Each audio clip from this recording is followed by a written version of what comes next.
Hi friends, Loan Tech channel ku ungalku na welcome பண்றேன். இன்னைக்கு இந்த வீடியோல எந்த ஒரு பேங்கிங் அப்டேட் பத்தி நம்ம தெரிஞ்சுக்க போறோம் அப்படின்னு பாத்தீங்கன்னா HDFC பேங்கோட personal loan futures and benefit 2025 ஓட அப்டேட்டை தான் இந்த வீடியோல பார்க்க போறோம். 2024க்கும் 2025க்கும் என்னென்ன சேஞ்சஸ் வந்திருக்கு, நீங்க HDFC பேங்க் பர்சனல் லோன் எடுக்கணும் அப்படின்னா உங்களோட சேலரி லெவல்ஸ் என்ன இருக்கணும், HDFC பேங்க்ல பர்சனல் லோனுக்கு இப்ப என்ன ரேட் ஆஃப் இன்ட்ரெஸ்ட் கொடுத்துட்டு இருக்காங்க, HDFC பேங்க்ல பர்சனல் லோன்ல என்னென்ன different type of personal loan கொடுத்துட்டு இருக்காங்க, HDFC பேங்க்ல பர்சனல் லோன் நீங்க எடுத்தீங்கன்னா எப்போ உங்களோட லோனை க்ளோஸ் பண்ணலாம், HDFC பேங்க்ல பார்ட் பேமெண்ட் ஃபெசிலிட்டி இருக்கா அப்படின்ற ஃபுல் HDFC பேங்க் பர்சனல் லோனோட டீடைல்ஸ் தான் இந்த வீடியோல பார்க்க போறோம். சோ நம்மளோட சேனலை இதான் ஃபர்ஸ்ட் டைம் பாக்குறீங்க அப்படின்னா சப்ஸ்கிரைப் பண்ணாதவங்க சப்ஸ்கிரைப் பண்ணிக்கோங்க, பெல் பட்டன் இருக்கும் அதையும் ஆக்டிவேட் பண்ணிக்கோங்க. அப்பதான் நான் போடுற இந்த மாதிரி பேங்கிங் அப்டேட் வீடியோ எல்லாம் உங்களுக்கு நோட்டிபிகேஷன்ல வரும். சோ வாங்க இப்ப நம்ம வீடியோக்குள்ள போலாம். HDFC bank. So HDFC bank அப்படின்றப்போ நிறைய பேருக்கு HDFC பேங்க்ல ஏதோ ஒரு சின்ன ரிலேஷன்ஷிப்பாவது இருக்கும். ஒன்னு HDFC பேங்க்ல கிரெடிட் கார்டு யூஸ் பண்ணிட்டு இருப்பாங்க, இல்ல HDFC பேங்க்ல சேலரி அக்கௌண்ட் இருக்கும், இல்ல சேவிங்ஸ் அக்கௌண்ட் இருக்கும். HDFC பேங்க்ல 2 wheeler loan, consumer product loan, இந்த மாதிரி எதனா ஒரு லோன் வந்து வாங்கி EMI பே பண்ணிட்டு இருப்பாங்க. HDFC பேங்க்ல பர்சனல் லோன் யூஸ் பண்ணிட்டு இருப்பாங்க. இந்த மாதிரி மேஜரா HDFC பேங்க்ல ரிலேஷன்ஷிப் இல்ல அப்படின்றது ரொம்ப ரேரா தான் இருக்கும். HDFC பேங்கோட ரிலேஷன்ஷிப் இருக்கிறவங்க தான் ரொம்ப அதிகமா இருப்பாங்க. சோ HDFC பேங்கை பொறுத்த வரைக்கும் பர்சனல் லோன்னாலும் சரி எல்லா விஷயமே HDFC பேங்கை பொறுத்த வரைக்கும் உங்களுக்கு ஈஸியான ப்ராசஸும், HDFC பொறுத்த வரைக்கும் உங்களுக்கு எல்லாமே டிரான்ஸ்பரண்டா இருக்கிற ஒரு ஃபெசிலிட்டியுமே HDFC பேங்க்ல இருக்கு. சோ HDFC பேங்க்ல நம்ம லோன் அப்ளை பண்ணணும், பர்சனல் லோன் எடுக்கிறோம் அப்படின்னா அதுக்கு நிறைய விஷயங்கள் வந்து பாத்தீங்கன்னா உங்களுக்கு ஈஸியான மெத்தட்ல எடுத்துக்கிறதுக்கு அவங்க வந்து அதாவது ஈஸி ப்ராசஸ்ல உங்களுக்கு வச்சிருக்காங்க. சோ HDFCல உங்களுக்கு பர்சனல் லோன் வேணும் அப்படின்னா உங்களோட எலிஜிபிலிட்டி அப்படின்ற ஒரு கிரைட்டீரியா இருக்கு. சோ உங்களோட சேலரி லெவல்ஸ் என்ன இருக்கணும், உங்களோட ஏஜ் லிமிட் என்ன இருக்கணும் அப்படின்னு கேட்டீங்கன்னா ஃபர்ஸ்ட் சேலரி லெவல் பார்க்கலாம். நீங்க ஒரு HDFC பேங்க் சேலரி அக்கௌண்ட் ஹோல்டரா இருக்கீங்க அப்படின்னா உங்களோட சேலரி வந்து உங்களுக்கு 25,000 ரூபாய் இருந்தாலே நீங்க HDFCல லோன் எடுத்துக்கலாம் பேஸ்ட் ஆன் உங்க கம்பெனி ப்ரொஃபைல பொறுத்து. HDFC பேங்க் சேலரி அக்கௌண்ட் இல்ல உங்களுக்கு other bank salary account, for example ICICI salary account, இல்ல ஆக்சிஸ் பேங்க், இல்ல எஸ் பேங்க், இல்ல ஸ்டேட் பேங்க் ஆஃப் இந்தியா, இந்த மாதிரி HDFC தவிர்த்து அதர் அக்கௌண்டா இருக்கு அப்படின்னா உங்களோட சேலரி கண்டிப்பா 30,000 இருந்தாதான் நீங்க HDFC பேங்க்ல லோன் அப்ளை பண்ண முடியும். சோ இது வந்து சேலரி லெவல். HDFC பேங்க்ல உங்களுக்கு ஏஜ் லிமிட் என்ன அப்படி பாப்பாங்க அப்படின்னு கேட்டீங்கன்னா உங்களோட மினிமம் ஏஜ் வந்து 21 நீங்க வந்து கம்ப்ளீட் பண்ணிருக்கணும். உங்களோட மேக்ஸிமம் ஏஜ் வந்து பாத்தீங்கன்னா 60 வயசு உள்ள இருக்கணும். சோ 21 வயசுல இருந்து 60 வயசுக்குள்ள இருந்தா மட்டும்தான் உங்களுக்கு லோன் அப்ளிகேஷன் வந்து அங்க ப்ராசஸ் நம்ம பண்ண முடியும். சோ HDFC பேங்க்ல பர்சனல் லோன் அப்படின்றதுக்கு என்ன ரேட் ஆஃப் இன்ட்ரெஸ்ட் இப்ப கொடுத்துட்டு இருக்காங்க, லாஸ்ட் இயர் என்ன கொடுத்துட்டு இருந்தாங்க அப்படின்றத பார்ப்போம். லாஸ்ட் இயர் பாத்தீங்கன்னா லீஸ்ட் ரேட்டே 10.75 கொடுத்துட்டு இருந்தாங்க, மேக்ஸிமம் பாத்தீங்கன்னா 21%. ப்ராசஸிங் ஃபீஸ் பாத்தீங்கன்னா லீஸ்டா வந்து 2499 வாங்கிட்டு இருந்தாங்க, ஹையஸ்ட் ப்ராசஸிங் ஃபீஸ் பாத்தீங்கன்னா உங்களுக்கு அரௌண்ட் 6000 உள்ள 6000 அந்த மாதிரி வாங்கிட்டு இருந்தாங்க. பட் 2025ல ரேட் ஆஃப் இன்ட்ரெஸ்ட் கம்மியா இருக்குமா, 2024ல 10.75 இருந்தது, 2025ல வந்து பாத்தீங்கன்னா 10.75க்கு கீழே போயிருக்கா ரேட் ஆஃப் இன்ட்ரெஸ்ட் அப்படின்னு கேட்டீங்கன்னா கிடையாது. 2024க்கும் 25க்கும் ரேட் ஆஃப் இன்ட்ரெஸ்ட் இன்க்ரீஸ் தான் ஆயிருக்கு. சோ இது இங்க மட்டும் HDFC பேங்க் மட்டும் கிடையாது, எல்லா பேங்க்லயுமே அப்படிதான். சோ ரேட் ஆஃப் இன்ட்ரெஸ்ட் என்ன கொடுத்துட்டு இருக்காங்க அப்படின்னு பாத்தீங்கன்னா 2025 அப்டேட் பாத்தீங்கன்னா லீஸ்ட் ரேட் 10.85 தான். சோ 10.85 வந்து பாத்தீங்கன்னா எல்லா லோன் அமௌண்ட்டுக்கும் கிடையாது, எல்லா சேலரி லெவல்ஸ்க்குமே கிடையாது. ஃபார் எக்ஸாம்பிள் உங்களோட சேலரி வந்து பாத்தீங்கன்னா 1 lakh மேல இருக்கு, நீங்க எடுக்கிற லோன் அமௌண்ட் வந்து ஒரு 25 lakhs மேல இருக்கு அப்படின்னா 10.85 கிடைக்கும். உங்களோட லோன் அமௌண்ட் உங்களோட சேலரி லெவல்ஸை பேஸ் பண்ணி தான் இந்த ரேட் ஆஃப் இன்ட்ரெஸ்ட் அப்படின்ற ஒரு விஷயத்தை வந்து பேங்கை பொறுத்த வரைக்கும் பிக்ஸ் பண்ணுவாங்க. சேலரி லெவல் 35,000 தான் இருக்கு, நீங்க வாங்குற லோன் அமௌண்ட் வந்து ஒரு 5 lakh அப்படின்னா நம்மளுக்கு இந்த 10.85 அப்படின்றது கிடைக்காது. சோ நீங்க மேடம் வீடியோல வந்து 10.85 சொன்னீங்க, நான் வந்து பேங்கை போய் கேட்டேன், அவங்க வந்து பாத்தீங்கன்னா எனக்கு 11.5 சொல்றாங்க அப்படின்னு கேட்டீங்கன்னா அதான் அதுக்குதான் இந்த கிளாரிபிகேஷன் நான் கொடுக்குறேன். 10.85 ரேட் ஆஃப் இன்ட்ரெஸ்ட் பாத்தீங்கன்னா உங்களுக்கு சேலரி கிரைட்டீரியா பாப்பாங்க, நீங்க வாங்குற லோன் அமௌண்டோட லிமிட் பாப்பாங்க. ஹை லோன் அமௌண்ட் அப்படின்றப்போ உங்களுக்கு அந்த ரேட் கிடைக்கும். சேலரி பாத்தீங்கன்னா உங்களுக்கு மோர் தென் 75,000க்கு மேல இருந்ததுன்னா இந்த ரேட் ஆஃப் இன்ட்ரெஸ்ட் கிடைக்கும். சோ ரேட் ஆஃப் இன்ட்ரெஸ்ட் பொறுத்த வரைக்கும் உங்களுக்கு வந்து மினிமம் 10.85, அதுக்கு அடுத்து பாத்தீங்கன்னா 11, 11.10, 11.25, 11.5, 11.75, 11.99, 12, 12.15 இந்த மாதிரி rate of interest based on உங்களோட salary, உங்களோட லோன் அமௌண்ட் பொறுத்து தான் இந்த ரேட் வந்து பிக்ஸ் ஆகும். ப்ராசஸிங் ஃபீஸ் அப்படின்றது பாத்தீங்கன்னா ஒன் டைம் மட்டும் தான் ப்ராசஸிங் ஃபீஸ் எடுப்பாங்க. இங்க HDFC மட்டும் கிடையாது, எல்லா பர்சனல் லோனை பொறுத்த வரைக்கும் ப்ராசஸிங் ஃபீஸ் வந்து பாத்தீங்கன்னா நீங்க லோன் வாங்குறப்ப ஒரு டைம் உங்களுக்கு வந்து ப்ராசஸிங் ஃபீஸ் எடுப்பாங்க. சோ அந்த ப்ராசஸிங் ஃபீஸ் வந்து பாத்தீங்கன்னா 2024ல லீஸ்ட் ப்ராசஸிங் ஃபீஸ் பாத்தீங்கன்னா 2499 இருந்தது. பிளஸ் ஜிஎஸ்டியோட சேர்த்து ஒரு 3500 அந்த ரேஞ்சில வரும்.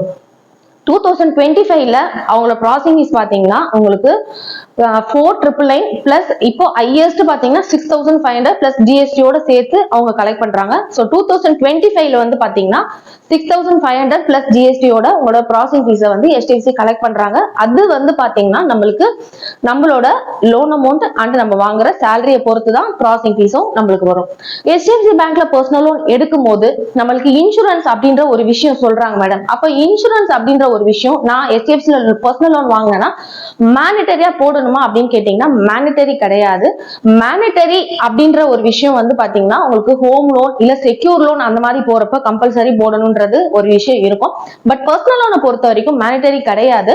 அது உங்களோட விருப்பம் தான். உங்களுக்கு இன்சூரன்ஸ் வேணும், லோன் கவரேஜ் இன்சூரன்ஸ் உங்களுக்கு வேணும் அப்படின்னா நீங்க அந்த இன்சூரன்ஸ் போட்டுக்கலாம்.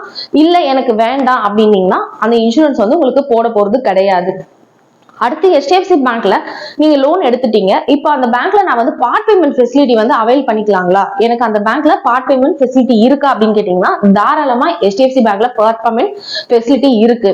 நீங்க ஒரே ஒரு EMI பே பண்ணிட்டு நீங்க பார்ட் பேமெண்ட் பண்ணிக்கலாம். ஸோ பார்ட் பேமெண்ட் பண்றது பாத்தீங்கன்னா உங்களோட லோன் அமௌண்ட், ஃபார் எக்ஸாம்பிள் உங்களோட லோன் அமௌண்ட் 10 lakh அப்படின்னா 25% ஆஃப் லோன் அமௌண்ட் தான் நீங்க பார்ட் பேமெண்ட் பண்ண முடியும். 25% ஆஃப் லோன் அமௌண்ட் அப்படின்றப்போ நீங்க எடுத்த 10 lakhல 25% எடுத்தீங்கன்னா 2.5 lakhs. 2.5 lakhs தான் நீங்க பார்ட் பேமெண்ட் பண்ண முடியும். சோ 2.5 lakhs பார்ட் பேமெண்ட் பண்றதுக்கு சார்ஜஸ் எதனா வாங்குவாங்களா அப்படின்னு கேட்டீங்கன்னா சார்ஜஸ் வந்து அப்ளிகபிள் இருக்கு. பிளஸ் ஜிஎஸ்டியோட சேர்த்து வாங்குவாங்க.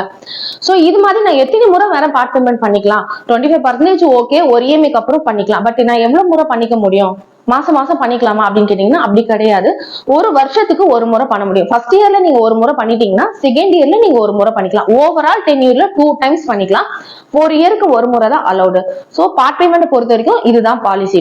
சோ HDFC பேங்க்ல நான் லோனை ப்ரீ க்ளோஸ் பண்ணணும் அப்படின்னா எப்படி மேடம் அப்படின்னு கேட்டீங்கன்னா அப் டு 24 monthக்குள்ள நீங்க ப்ரீ க்ளோஸ் பண்றீங்கன்னா உங்களுக்கு ப்ரீ க்ளோஸ் சார்ஜஸ் வந்து பாத்தீங்கன்னா 4% வந்து அப்ளிகபிள் பிளஸ் ஜிஎஸ்டியோட. இதே நீங்க ஆஃப்டர் 24 monthக்கு அப்புறம் பண்ணும்போது உங்களுக்கு 3%, ஆஃப்டர் 36 monthக்கு அப்புறம் பண்ணும்போது உங்களுக்கு 2% கலெக்ட் பண்றாங்க. பிளஸ் ஜிஎஸ்டியோட சேர்த்து உங்களுக்கு வரும். சோ ப்ரீ க்ளோஸ் பண்றதுக்கான ப்ராசஸ் பாத்தீங்கன்னா ரொம்ப ரொம்ப சிம்பிளான ப்ராசஸ் தான். நீங்க கஸ்டமர் கேருக்கு கால் பண்ணி ஃபோர்க்ளோஷர் லெட்டர் ஜெனரேட் பண்ணிட்டு நியர்பை இருக்க லோன் சென்டர் போயிட்டு என்ன பிரின்சிபல் அமௌண்ட் நீங்க எடுத்துட்டு போகணுமோ அது அந்த ஃபோர்க்ளோஷர் லெட்டர்லயே வந்துடும். அந்த அமௌண்ட் எடுத்துட்டு போயிட்டு செக்கா நீங்க போட்டு கொடுத்தீங்கன்னா வித்தின் 24 hours உங்க லோன் வந்து ஃபோர்க்ளோஸ் ஆயிடும். NOC வந்து 48 ஹவர்ஸ்க்கு அப்புறம் 48 daysக்கு அப்புறம் உங்களுக்கு மெயிலுக்கு வந்து NOC காப்பி வந்து இல்ல டைரக்டா போய் நீங்க கலெக்ட் பண்ணிக்கலாம். சோ ஃபோர்க்ளோஷர் பண்ற ப்ராசஸ் வந்து இதுதான். சோ HDFC பேங்க்ல நீங்க லோனை க்ளோஸ் பண்ண போற மேடம், சோ அதாவது எனக்கு வந்து பாத்தீங்கன்னா ஒரு 5 EMI கட்டிட்டேன், இப்ப நான் வந்து லோனை ப்ரீ க்ளோஸ் பண்ணணும் அப்படின்னா கண்டிப்பா சார்ஜஸ் அப்ளிகபிள் ஆகும், ஃபோர்க்ளோஷர் சார்ஜஸ். அப்ப நான் ஜீரோல ப்ரீ க்ளோஸ் பண்ண முடியாதா, HDFC பேங்க்ல நான் லோன் வாங்குறேன் ப்ரீ க்ளோஸ் பண்ண முடியாதா அப்படின்னு கேட்டீங்கன்னா உங்களோட லோன் அமௌண்ட் வந்து பாத்தீங்கன்னா மோர் தென் 10 lakh இருக்கு, மோர் தென் 25 lakhs வாங்குறீங்க அப்படின்னா உங்களுக்கு வந்து கோல்டன் ஏஜ் அப்படின்ற ஒரு அக்ரிமெண்ட்ல உங்களோட அப்ளிகேஷன் ப்ராசஸ் பண்ணாங்கன்னா ப்ரீ க்ளோஷர் சார்ஜஸ் வந்து ஜீரோல ப்ராசஸ் பண்ணி கொடுப்பாங்க. சோ இதை தவிர்த்து HDFC பேங்க்ல நீங்க பர்சனல் லோன் வாங்குறதுக்கு என்னென்ன டாக்குமெண்ட்ஸ் கொடுக்கணும் அப்படின்னு பாத்தீங்கன்னா நீங்க கண்டிப்பா உங்களோட பேன் கார்டு கொடுக்கணும், நீங்க கண்டிப்பா உங்களோட ஆதார் கார்டு காப்பி கொடுக்கணும், ஃப்ரண்ட் அண்ட் பேக் காப்பி, கண்டிப்பா உங்களோட லாஸ்ட் 3 monthோட பே ஸ்லிப் கொடுக்கணும், லாஸ்ட் 3 month உங்க சேலரி என்ன அக்கௌண்ட்ல கிரெடிட் ஆகுதோ அதோட bank statement up to date வரைக்கும் நீங்க கொடுக்கணும். இதுக்கு HDFC பேங்க்குக்கு நான் கரண்டா நான் ஸ்டே பண்ணிருக்க வீட்டுக்கு அட்ரஸ் ப்ரூஃப் கொடுக்கணுமா அப்படின்னு கேட்டீங்கன்னா அட்ரஸ் ப்ரூஃப் மேண்டேட்டரி கிடையாது. நீங்க இருக்கிற வீட்டு அட்ரஸை ப்ராப்பரா கொடுத்தீங்கனாலே போதும். HDFC பேங்க்ல என்னோட அப்ளிகேஷன் லாகின் ஆயிடுச்சு மேடம், அடுத்து என்ன ப்ராசஸ் அப்படின்னு கேட்டீங்கன்னா அப்ளிகேஷன் லாகின் ஆனதுக்கு அப்புறம் உங்களோட வீட்டுக்கு வெரிஃபிகேஷன் வருவாங்க. நீங்க கொடுத்திருக்க கரண்ட் அட்ரஸ்ல நீங்க அங்க ஸ்டே பண்ணிருக்கீங்களா அப்படின்றது வெரிஃபிகேஷன் ஏஜென்ட்ஸ் வந்து கன்ஃபார்ம் பண்ணுவாங்க. கன்ஃபார்ம் பண்ணதுக்கு அப்புறம் அடுத்த நாள் உங்களுக்கு மேக்ஸிமம் அப்ரூவ் ஆயிடும்.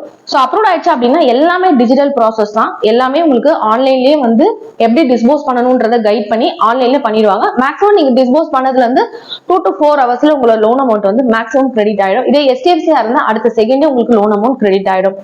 சோ இதுதான் வந்து டோட்டல் HDFC பேங்கோட ப்ராசஸ்.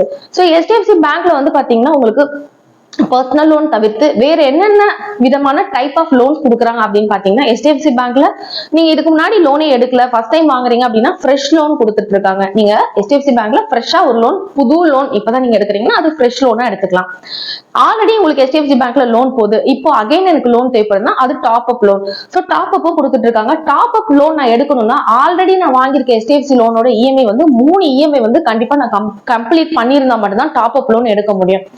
எனக்கு ஆல்ரெடி போற லோன் அப்படியே போட்டு மேடம் எனக்கு ஃப்ரெஷ்ஷா பேரலா கொடுங்க, டாப் அப் வேணாம் அப்படின்னா தனியா ஒரு லோன் பேரலல் லோனும் கொடுத்துட்டு இருக்காங்க. அப்புறம் அதர் பேங்க்ல எதனா லோன் போயிட்டு இருக்கு, ஹை ரேட்டுக்கு எடுத்துட்டீங்க, அதர் பேங்க் பர்சனல் லோன் தவிர்த்து உங்களுக்கு 2-3 கிரெடிட் கார்டும் அப்படி இருக்குன்னா உங்களுக்கு பேலன்ஸ் டிரான்ஸ்ஃபர் ஆப்ஷனும் உங்களுக்கு கொடுத்துட்டு இருக்காங்க. மொத்தம் 4 விதமான ப்ராசஸ் வந்து HDFC பேங்க்ல கொடுக்குறாங்க. என்னன்றதை ஒன் பை ஒன்னா சொல்றேன். ஃப்ரெஷ் லோன் கொடுக்குறாங்க, டாப் அப் லோன் கொடுக்குறாங்க, 3வது உங்களுக்கு வந்து பாத்தீங்கன்னா பேரலல் லோன் கொடுக்குறாங்க, 4வது வந்து பாத்தீங்கன்னா உங்களுக்கு பேலன்ஸ் டிரான்ஸ்ஃபர் ஆப்ஷன் கொடுக்குறாங்க. பேலன்ஸ் டிரான்ஸ்ஃபர் ஆப்ஷன் வந்து பாத்தீங்கன்னா அதர் பேங்க்ல நீங்க ஹை ரேட்ல எடுத்துட்டீங்க, ஃபார் எக்ஸாம்பிள் பஜாஜ்ல ஒரு லோன் போகுது, ஆதித்யா பிர்லால ஒரு லோன் போகுது, டாடா கேபிட்டல்ல ஒரு லோன் போகுது, ஃபுல்லோட்ரான் இந்தியால ஒரு லோன் போகுது, நீங்கெல்லாம் நீங்க தெரியாம எமர்ஜென்சிக்காக ஹை ரேட் ஆஃப் இன்ட்ரெஸ்ட்ல எடுத்துட்டீங்க அப்படின்னா அந்த லோனை வந்து நீங்க HDFC பேங்க்குக்கு டிரான்ஸ்ஃபர் பண்றப்போ உங்களுக்கு ரேட் ஆஃப் இன்ட்ரெஸ்ட் கம்மியா மாத்தி கொடுப்பாங்க. இது இல்லாம எனக்கு கிரெடிட் கார்டுல வந்து பாத்தீங்கன்னா உங்களுக்கு அவுட்ஸ்டாண்டிங் இருக்கு. ஃபார் எக்ஸாம்பிள் எனக்கு ஐசிஐசிஐ கிரெடிட் கார்டுல 2.5 லட்சம் ரூபாய் அவுட்ஸ்டாண்டிங் இருக்கு, ஆக்சிஸ் பேங்க் கிரெடிட் கார்டுல ஒரு 1.5 லட்சம் ரூபாய் அவுட்ஸ்டாண்டிங் இருக்கு. இது இல்லாம 2 பர்சனல் லோன் அவுட்ஸ்டாண்டிங்னா 7 லட்சம் ரூபாய் இருக்கு. இது எல்லாமே சேர்த்து எனக்கு ஒரு 10 லட்சம் ரூபாய் வருது. இது எல்லாத்தையுமே ஒரே லோனா கொண்டு வந்து நீங்க HDFCல பேலன்ஸ் டிரான்ஸ்ஃபர் பண்ணி ஒரே இஎம்ஐ மாத்தி கொடுக்க முடியுங்களா அப்படின்னு கேட்டீங்கன்னா தாராளமா பண்ணிக்கலாம். பேலன்ஸ் டிரான்ஸ்ஃபர் ஆப்ஷன் மூலமா நீங்க பண்ணிக்கலாம். சோ இது எல்லாமே HDFC பேங்க்ல இந்த ப்ராசஸ் எல்லாமே பண்ணி கொடுக்குறாங்க. HDFC பேங்க்ல ப்ராசஸ்க்கு எவ்வளவு நாள் டைம் ஆகும் மேடம்? நீங்க சொன்னதெல்லாம் ஓகே, டைமிங் ப்ராசஸ்க்கு ஒரு டைம் இருக்குல்ல, அது எவ்வளவு நாள் எடுத்துப்பாங்க அப்படின்னு கேட்டீங்கன்னா, நான் சொன்ன மாதிரி நீங்க லோன் அசிஸ்ட் அப்படின்ற ஒரு ஆப் மூலமாவே நீங்க வந்து அப்ளை பண்ணிக்கலாம். இல்ல அப்படின்னா நீங்க டிஸ்கிரிப்ஷன்ல கொடுக்குற நம்பருக்கு கால் பண்ணுங்க, ஸ்கிரீன்ல தெரியுற நம்பருக்கும் கால் பண்ணலாம். சோ நீங்க கால் பண்ணி டாக்குமெண்ட் சென்ட் பண்ணி உங்களுக்கு ப்ராசஸ் ஸ்டார்ட் பண்ணி உங்களோட அப்ளிகேஷன் நம்பர் ஜெனரேட் ஆனதுல இருந்து மேக்ஸிமம் பாத்தீங்கன்னா 48 ஹவர்ஸ்ல லோன் வந்து உங்களுக்கு கிரெடிட் ஆயிடும். சோ ப்ராசஸ்க்கு நீங்க கண்டிப்பா கோஆபரேட் பண்ணியே ஆகணும். சோ உங்க சைட்ல வந்து கரெக்டான கஸ்டமர் சைட்ல இருந்து எங்களுக்கு கரெக்டான சப்போர்ட் இருந்தது அப்படின்னா மேக்ஸிமம் 48 ஹவர்ஸ்ல லோன் வந்து நாங்க டிஸ்போஸ் பண்ணி HDFC பேங்க்ல பண்ணி கொடுத்துடலாம். சோ உங்களுக்கு HDFC பேங்க்ல பர்சனல் லோன் தேவை, ஆல்ரெடி HDFC பேங்க்ல லோன் போயிட்டு இருக்கு, டாப் அப் லோன் தேவைப்படுது, ஆல்ரெடி HDFC பேங்க்ல லோன் போகுது, எனக்கு பேரலா லோன் வேணும், இல்ல தெரியாம நான் வந்து ஒரு பஜாஜ்ல ஒரு ஓடி லோன் எடுத்துட்டேன் மேடம், இப்ப அந்த லோனை எனக்கு HDFCல பர்சனல் லோனா மாத்தி கொடுங்க, எனக்கு 4-5 கிரெடிட் கார்டு இருக்கு, இது எல்லாத்தையுமே ஒரே கார்டு எல்லாத்தையுமே எனக்கு பர்சனல் லோனா கன்வெர்ட் பண்ணி கொடுங்க. இந்த மாதிரி உங்களுக்கு லோன் எதனா ரிக்வயர்மெண்ட் இருக்கு அப்படின்னா நீங்க தாராளமா லோன் டெக்க கான்டாக்ட் பண்ணி லோன் அவைல் பண்ணிக்கலாம். இந்த ஸ்கிரீன்ல தெரியுற நம்பர்ல வாட்ஸ்அப் குரூப்பும் இருக்கு. நீங்க எனி டைம் இந்த நம்பர்ல கான்டாக்ட் பண்ணி லோன் டீடைல்ஸ் பத்தி எனி டவுட் கிளாரிபிகேஷன் நீங்க எடுத்துக்கலாம். So thank you, support our channel. Thank you.